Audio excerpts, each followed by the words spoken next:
ఆంధ్రప్రదేశ్ ముఖ్యమంత్రి వైఎస్ జగన్మోహన్ రెడ్డి కొద్దిసేపటి క్రితం, ఒక 5 నిమిషాల క్రితం పులివెందుల్లో నామినేషన్ వేశారు. ఈ ప్రాంతంలో ఎమ్మెల్యేగా ఆయన ఇక్కడ వైసీపీ తరఫున ఆయన పోటీ చేయబోతున్నారు. అయితే రానున్నటువంటి ఎలక్షన్స్ లో పులివెందులలో ఎంతో కొంత ఇంపాక్ట్ ని సృష్టించాలి అనేసి తెలుగుదేశం పార్టీ ప్రయత్నాలు చేస్తుంది. మరోపక్క కుప్పం నియోజకవర్గం, చంద్రబాబు నాయుడు యొక్క కంచుకోటగా చెప్తున్నటువంటి కుప్పం నియోజకవర్గంలో ఆయన్ని ఈసారి ఎట్లాగైనా సరే ఆయన విషయంలో కూడా దాదాపు ఓటమి అంచు వరకు ఆయన తీసుకెళ్తాం అనేసి అక్కడ వాళ్ళ ప్రయత్నాలు వాళ్ళు చేస్తున్నారు. పెద్దిరెడ్డి రామచంద్రారెడ్డి స్పెషల్ గా భరత్ను అక్కడ దింపారు.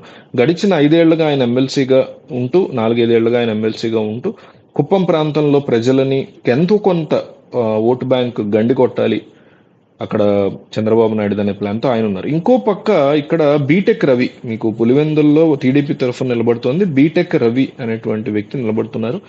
ఇంకో పక్క నుంచి దస్తగిరి, వైఎస్ వివేకానంద రెడ్డి కేసులో one of the prime accused గా ఉన్నటువంటి దస్తగిరి పులివెందుల ప్రాంతంలో జగన్మోహన్ రెడ్డి మీద పోటీ చేస్తున్నారు. అయితే నామినేషన్ల పర్వం పూర్తయిన కొద్దిసేపటికే జగన్ కి ఒక గుడ్ న్యూస్ అందుతున్నట్టుగా తెలుస్తోంది. దస్తగిరి పోటీ నుంచి తప్పుకునే ఆలోచనలో ఉన్నట్టుగా స్ట్రాంగ్ వార్తలు వస్తున్నాయి. అయితే ఇది కన్ఫర్మ్ న్యూస్ కాదు, ప్రస్తుతానికి మనకు అందుతున్నటువంటి సమాచారం మాత్రమే. వైసీపీకి అనుకూలంగా మాట్లాడే కొంతమంది మాట్లాడుకుంటుండే దాని మీద వీడియో చేస్తున్నా. అయితే దస్తగిరి ఉన్నంత మాత్రాన్ని ఇక్కడ జగన్మోహన్ రెడ్డికి ఎటువంటి ఇబ్బంది ఉండకపోవచ్చు.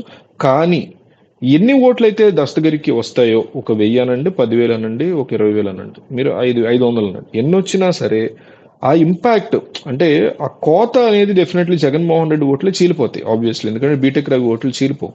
ఎందుకంటే దస్తగిరి బీటెక్ రవి ఒకే లైన్స్ లో ఉన్నారు, వాళ్ళిద్దరు ఒకటే మాట్లాడుతున్నారు, జగన్ కి వ్యతిరేకంగా మేము పోటీ అని చెప్తున్నారు.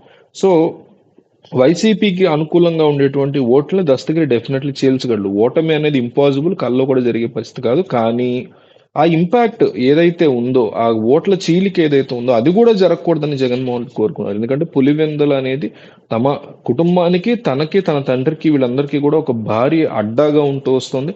సో ఈ ప్రాంతంలో ఎటువంటి ఓటు చీలిక కూడా జరగకూడదు. ఎస్పెషల్లీ తనకి ఓటు చీలిక జరిగి బీటెక్ రవికి టీడీపీ ఓట్లన్నీ కనుక పడితే డెఫినెట్లీ అది ఎంతో కొంత మనకి భవిష్యత్తులో చెప్పుకోవడానికి, ఏదో భవిష్యత్తులో తనని ఈ ఎలక్షన్ కాకపోయినా ఒక 5-6 ఎలక్షన్ల తర్వాత, 3 ఎలక్షన్ తర్వాత అయినా సరే జగన్ కి ఒక రిస్క్ ఫ్యాక్టర్ అనేది బిల్డ్ అవుతున్నట్టు లెక్క.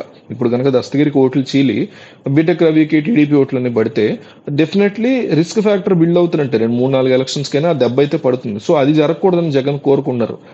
దానికోసం ఈయనకి గుడ్ న్యూస్ అన్నట్టుగా ఇప్పుడు దస్తగిరి పోటీ నుంచి తప్పుకుంటున్నాడు. ఇంకా నామినేషన్ కూడా వేయలేదు అతను. సో అందువల్ల తప్పుకోబోతున్నాడు బయటకు అనేటువంటి వార్తలు అయితే స్ట్రాంగ్ గా వస్తున్నాయి. ఎంతవరకు జరుగుతుంది ఏంటనేది తెలియదు. సో ఇంకొకటి ఏంటంటే వైఎస్ వివేకానంద రెడ్డి హత్య కేసు కూడా ఇక్కడ జనాలు డిస్కస్ చేసుకుంటున్నారు.